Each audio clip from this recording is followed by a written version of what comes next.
Marketing Square. Bienvenue sur Marketing Square, le rendez-vous du gros marketing. Le gros, c'est un marketing qui sort des clous, qui se réinvente, qui se renouvelle. C'est aussi un mindset qui repose sur l'envie de se dépasser, de se détacher de ses opinions une bonne fois pour toutes et d'apprendre en continu. Si tu te reconnais dans cette description, que tu sois débutant ou expert, abonne-toi. Ce podcast va devenir ton meilleur allié. Imaginez déléguer tous vos posts réseaux sociaux aux meilleurs du secteur. L'agence personnelle, c'est l'agence que j'ai créée pour transformer les experts en icônes. Créer sa marque personnelle tout seul, c'est difficile. Alors l'agence personnelle vous prend la main de A à Z. Rendez-vous sur la chaise pour devenir un as de la prise de parole sur les réseaux. Inscrivez-vous sur agencepersonnelle.com pour changer vos chiffres et devenir celui ou celle avec qui tout le monde rêve de travailler.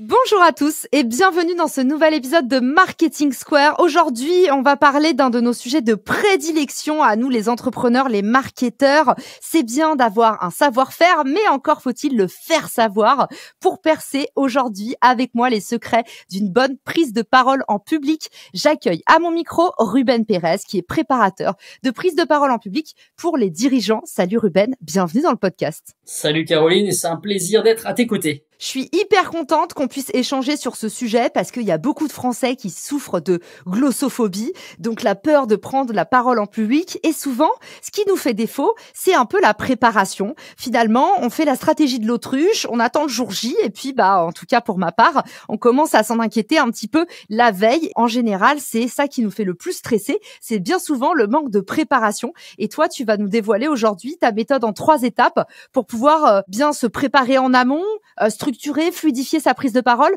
C'est un peu ça? C'est un peu ça. Et t'as tout à fait raison, c'est que souvent, on attend la dernière minute pour se préparer. Et du coup, on va aller fouiller dans des astuces qui sont un peu bidons, du style « ancrez-vous bien sur le sol »,« regardez au loin ». Enfin, tous ces trucs qui finalement ne t'apportent rien pour réellement être impactant dans tes messages et pouvoir convaincre et inspirer une audience. Donc là, on va essayer d'aller sur vraiment des éléments concrets qui vont te permettre de te préparer et de gagner en clarté et en impact à chaque fois que tu prends la parole. Malgré le fait que tu nous accueilles aujourd'hui en tenue de yogi, tu nous dis l'ancrage, ça fait pas tout. Travaillez d'abord votre discours.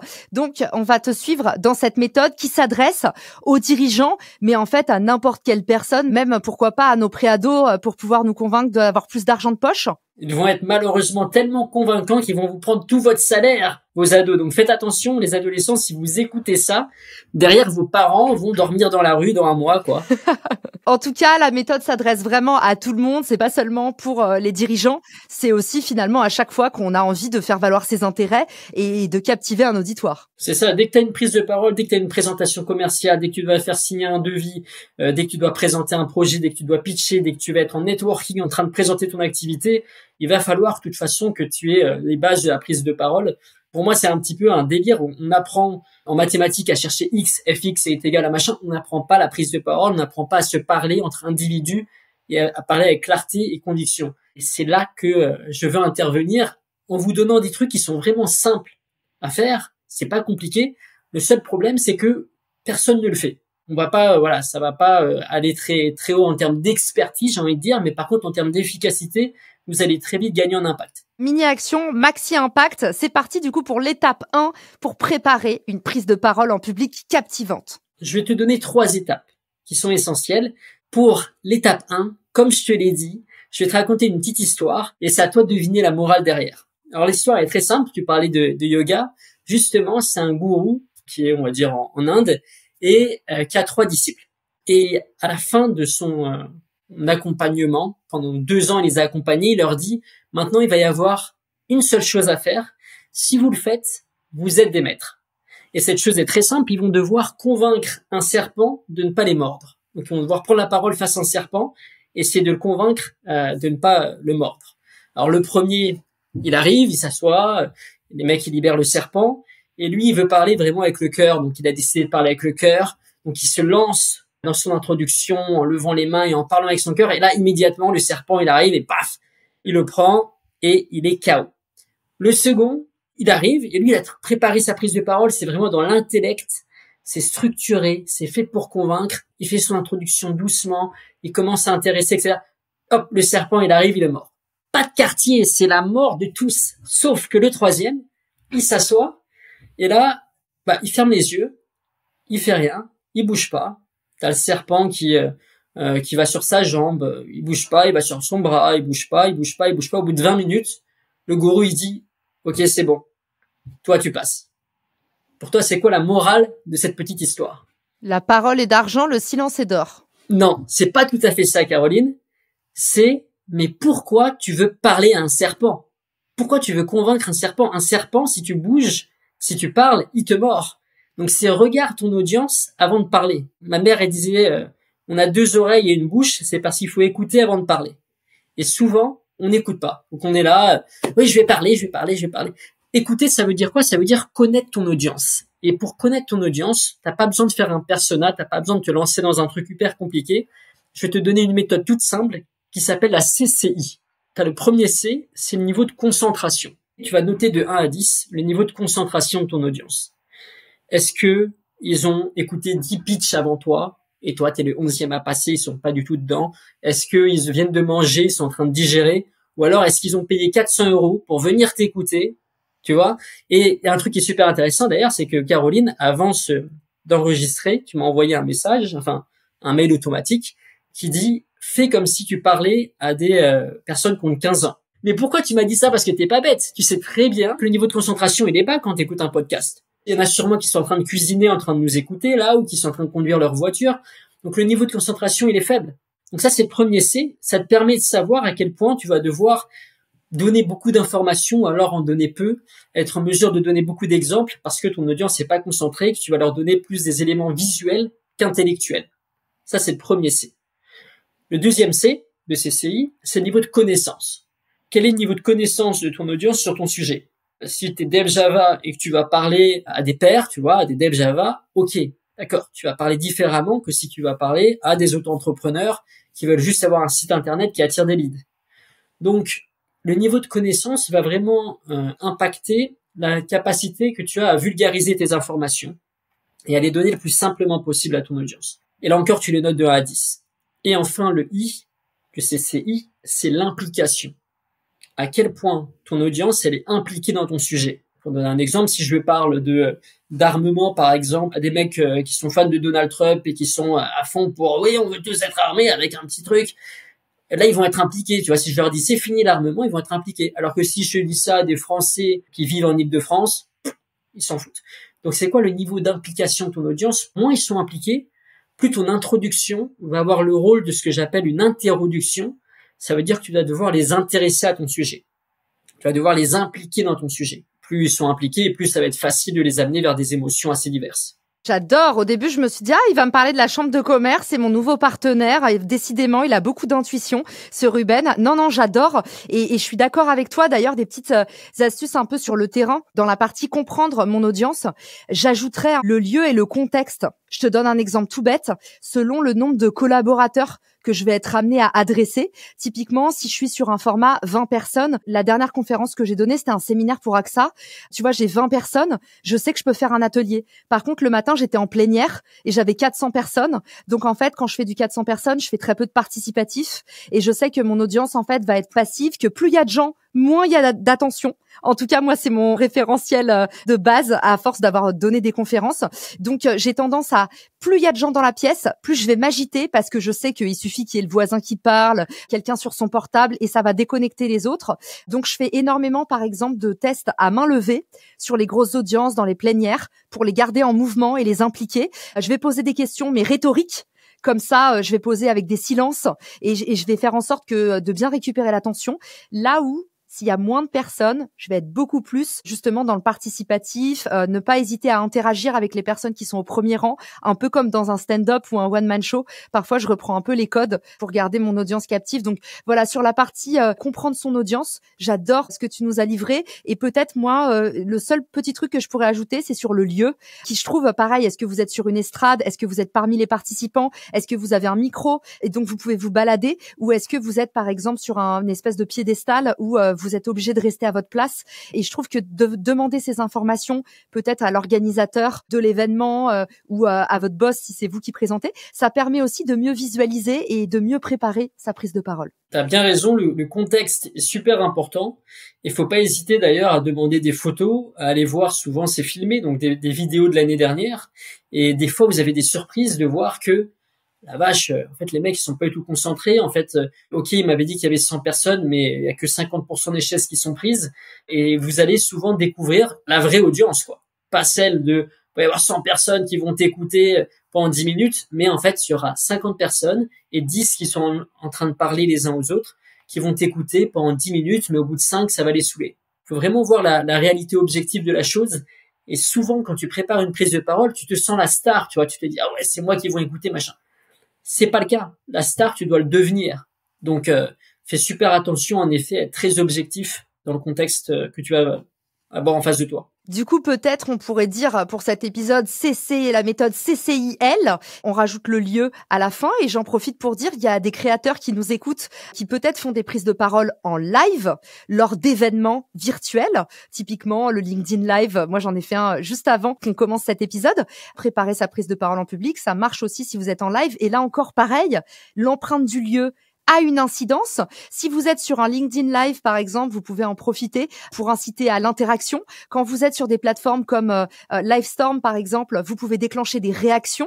Vous avez différentes façons d'inclure votre audience. Par exemple, vous pouvez passer les messages à l'écran selon les logiciels. Donc, encore une fois, le lieu, petit conseil un peu bonus, même si vous êtes en ligne, c'est à prendre en compte pour voir la façon dont vous allez pouvoir, une fois sur place, interagir avec votre audience et préparer vos prises de parole. On passe à l'étape 2, l'étape de la Big ID. Alors l'étape de la Big ID, en fait, elle porte un peu mal son nom parce que quand je te dis Big ID, tu as l'impression que ça va être le grand message. En réalité, c'est pas ça et souvent on fait l'erreur de dire moi mon grand message ça va être blablabla. Bla, bla, bla. C'est vraiment, faut viser un objectif. Faut te dire ta prise de parole, c'est une route qui va nous emmener quelque part.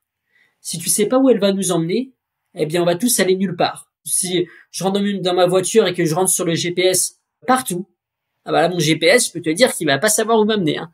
Donc, il va falloir vraiment que tu saches où tu veux amener ton audience, que tu sois très précis dans ton objectif final. Et c'est ça qui va guider après, derrière, toute la rédaction de ta prise de parole, elle va dépendre de ça. Pour te donner un exemple très précis, l'erreur qui est faite, c'est l'objectif final est trop vague. Donc, si ton objectif final, quand tu es développeur web et tu vas devoir faire une présentation commerciale, si ton objectif final c'est j'aimerais bien convaincre mon audience de signer mon devis, non, ça fonctionne pas, c'est trop général.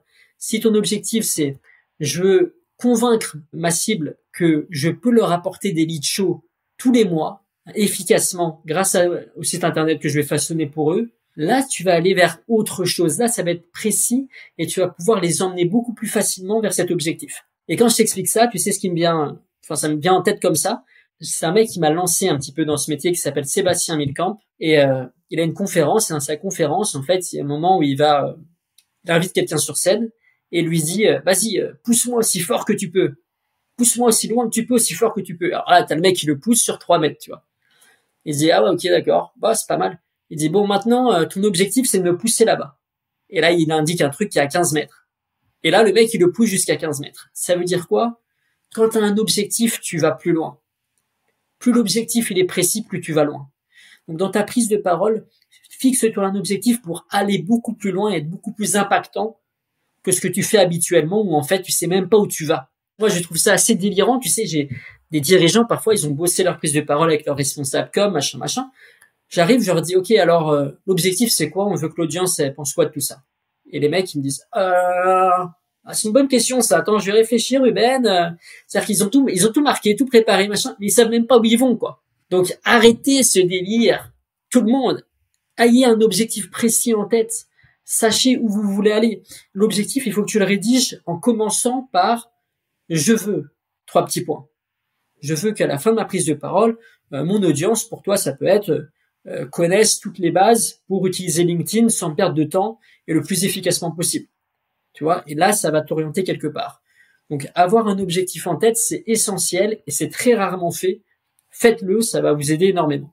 Ah bah complètement. Moi, Marketing Square commence sur à la fin de cet épisode, vous serez capable de transformer une partie de votre business. Et en fait, aujourd'hui, j'ai envie de dire que commencer même par la promesse, c'est hyper important. Tous les jeudis, je suis en live sur LinkedIn. Et aujourd'hui, c'était un live spécial avec HubSpot sur les grandes tendances marketing vente. Et l'idée, c'était de commencer la présentation en disant, on va vous parler de 3 grandes évolutions du paradigme dans la vente et dans le marketing. Et à la fin de cette heure de conférence, vous aurez tous les atouts pour briller à la cafette ou préparer votre prochaine présentation. Et tu vois, tout de suite, il y a la promesse, c'est What's in it for me? Le Oui FM, comme la chaîne de radio. J'ai toujours ça en tête, quel que soit ce que je fais dans la vie. C'est What's in it for me? C'est-à-dire qu'est-ce que les gens, ils peuvent en retirer. Et c'est pareil quand tu fais un post sur les réseaux sociaux, c'est pareil quand tu fais une conférence. C'est OK, concrètement, c'est quoi l'avant, c'est quoi l'après? Et ça vous permet de créer une promesse qui est forte et même de retenir les gens pendant votre prise de parole. Donc moi, par exemple, le fait de commencer en disant à la fin, je prends un engagement qui est fort, mais du coup, je demande un engagement de la part de mon audience. La personne se dit implicitement, si j'ai vraiment envie de ça, je dois rester jusqu'à la fin. Et c'est hyper puissant. Et souvent, ce que tu peux faire, c'est l'objectif que tu vas donner, la promesse que tu vas donner en amont est en fait plus faible que ta vraie promesse que toi, t'as rédigée, tu vois, pour que les personnes se sentent, en fait, elles me donnent plus, quoi. Tu vois, et là, ça va encore plus les embarquer. Parce que, c'est comme quand tu vas un peu en vacances et que t'es avec un mec qui te dit on va faire ça, et puis là, il te montre le petit truc surprise en plus que tu pensais pas du tout voir.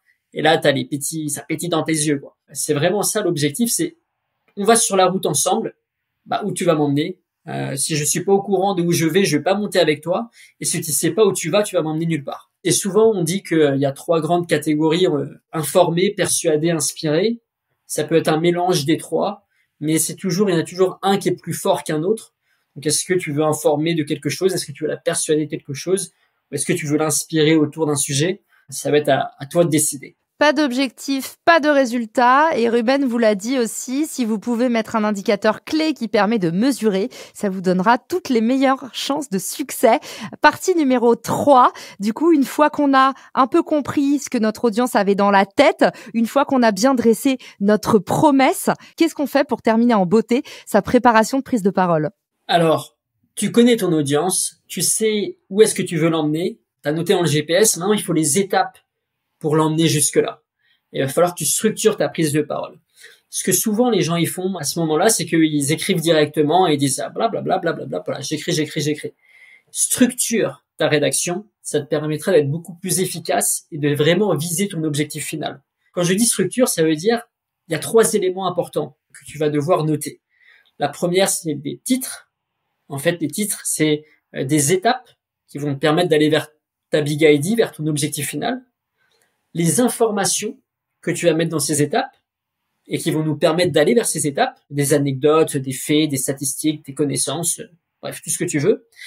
Et enfin, les liens de transition entre chaque étape qui vont apporter de la fluidité à ta prise de parole.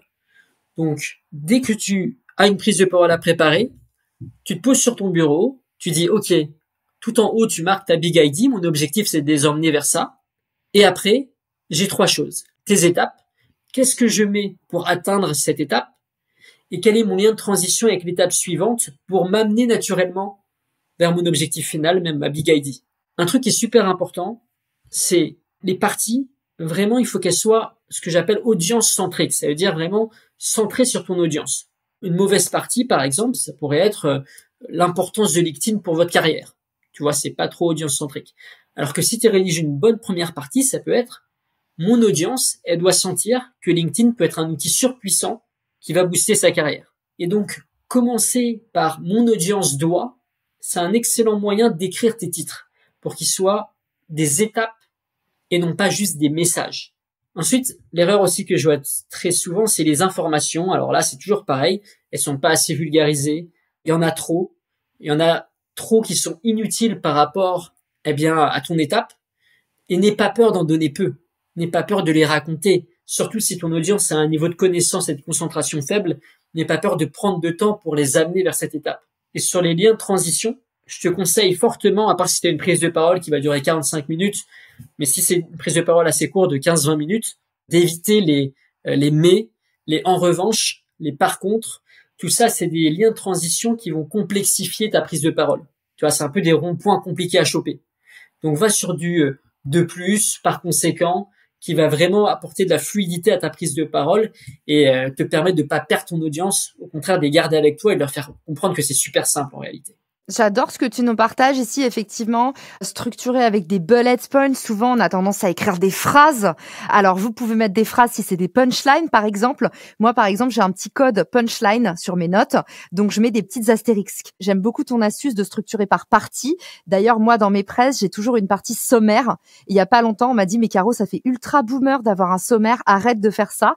Mais c'est parce qu'en fait, ma pensée brute, c'est toujours justement de faire ce plan. Et souvent, je le laisse sur mes presses. Et maintenant, effectivement, je trouve que l'étape d'après, entre guillemets, pour prendre du galon sur les presses, c'est de pouvoir vous passer de ce sommaire et juste faire en sorte que les transitions de partie en partie, ça semble hyper facile à retenir, à mémoriser et fluide dans la progression. En tout cas, ce sommaire-là, moi, ça m'aide à structurer. Derrière, je vais mettre des petits points, des bullet points avec les action items. Donc, par exemple, là, j'ai 3 grandes idées. Souvent, le cerveau, il retient bien les trois idées. Et puis derrière, si j'ai une punchline ou une phrase un peu clé, je mets ça entre astérisques. Et derrière, j'ai mon petit symbole flèche. Et ma flèche, c'est la grande idée qui fait ma transition. Donc, j'ai vraiment créé un peu des symboles mémotechniques qui me permettent, depuis une fiche de notes, de bien comprendre comment j'ai articulé chacune de mes parties. Et en effet, t'as pas besoin de montrer ton sommaire. C'est vraiment pour toi. Le problème, parfois, Caroline, avec le sommaire, c'est que ça montre la route. Les gens, ils voient la route et du coup, ils s'en lassent. Ils se disent, OK, on va passer par là, j'ai pas de surprise.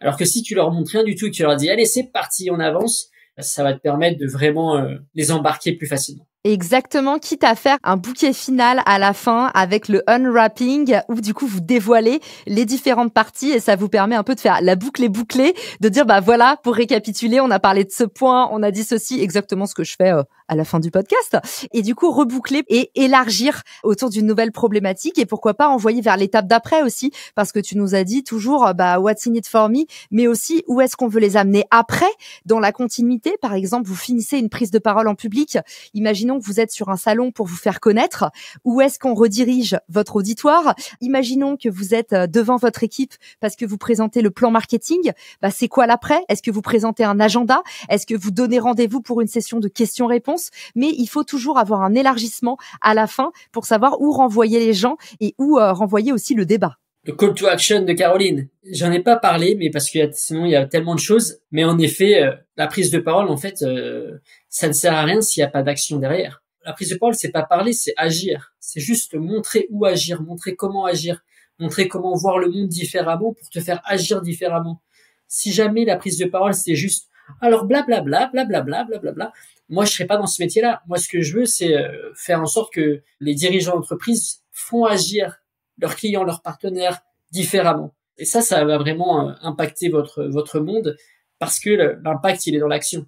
Eh ben, je pense qu'en une vingtaine de minutes, on a fait un bon tour de la question. On a commencé par dire les oreilles avant la bouche. Commencez par écouter, posez-vous des questions sur ce que pense votre audience, ces turpitudes du moment. Essayez de surfer aussi sur l'actualité en fonction de ce que les gens ont dans la tête à un instant T.